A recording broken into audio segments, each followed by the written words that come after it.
Praise the lord.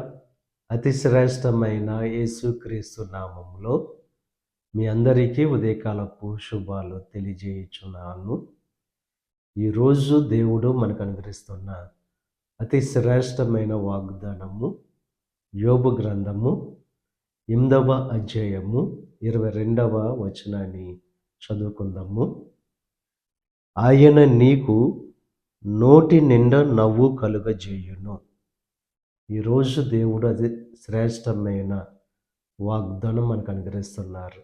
అయినా మీ నోటి నిండా నవ్వు కలుగు చేస్తారని చెప్పి వాగ్దానం చేస్తున్నారు. మీలో ఉన్న బాధ నుండి, కష్టం నుంచి, వేదన నుండి విడుదల కలుగు చేసి మీ జీవితాల్లో సంతోషాన్ని కలుగు చేస్తానని చెప్పి దేవుడు వాగ్దానం చేస్తున్నారు.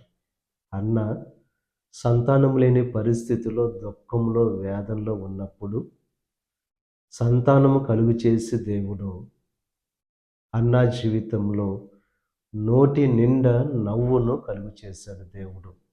ఈరోజు ఏ సమస్య అయితే మీకు సంతోషం లేకుండా చేస్తుందో, ఏ అనారోగ్యం అయితే మీకు సంతోషం లేకుండా చేస్తుందో, ఏ ఇబ్బంది అయితే మీకు సంతోషం లేకుండా చేస్తుందో, వాటి అన్నిటి నుండి విడుదల కలుగు చేసే దేవుడు మీకు సంతోషాన్ని కలుగు చేస్తానని చెప్పి వాగ్దానం చేస్తున్నారు. ఈ రోజు నుంచి దేవుడు మీ దుఃఖ దినాలన్నీ కూడా సమాప్తం చేసి మీ నోటి నిండా నవ్వును కలుగు చేయును గాక. ఆమేన్. ప్రార్థన చేసుకుందాం. పరిశుద్ధుడా, మహోన్నతుడా, సర్వశక్తిమంతుడైన యేసయ్య, ఇక ఉదయకాల సమయంలో అనుగ్రహించిన అతి శ్రేష్టమైన వాగ్దానాన్ని బట్టి నీకు స్తుతులు చెల్లిస్తున్నాం దేవా. మా నోటి నిండా నవ్వు కలుగు చేస్తానని చెప్పి వాగ్దానం చేసావు. మా జీవితాల్లో దుఃఖము నుంచి, వేదన నుండి, బాధ నుండి విడుదల కలుగు చేసి దేవా సంపూర్ణమైన సంతోషం కలుగు చేస్తానని చెప్పి వాగ్దానం చేసావు. నువ్వు నమ్మదగిన దేవుడవు. ప్రతి ఒక్కరి జీవితంలో ఇక వాగ్దానాన్ని నెరవేర్చండి, నీ కృపలో భద్రపరచండి. ఈ ప్రార్థనలో ఏకీభవిస్తున్న ప్రతి ఒక్కరిని దీవించి ఆశీర్వదించండి.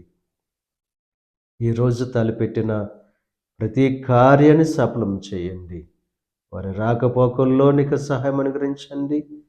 ఈ దిన ఆశీర్వాదాలు ప్రతి ఒక్కరి మీద మెండుగా కురమరింపచేసి నీ దీవులతో నింపి నడిపించమని యేసుక్రీస్తు నామం పేరట వేడుకొనుచున్నాం తండ్రి. ఆమేన్. తండ్రి, కుమార, పరిశుద్ధాత్మ త్రియేక దేవుని యొక్క కృప సదాకాలం మనకు తోడై ఉండి దేవుని యొక్క దీవెనలు, ఆశీర్వాదాలతో నింపి నడిపించును గాక. ఆమేన్.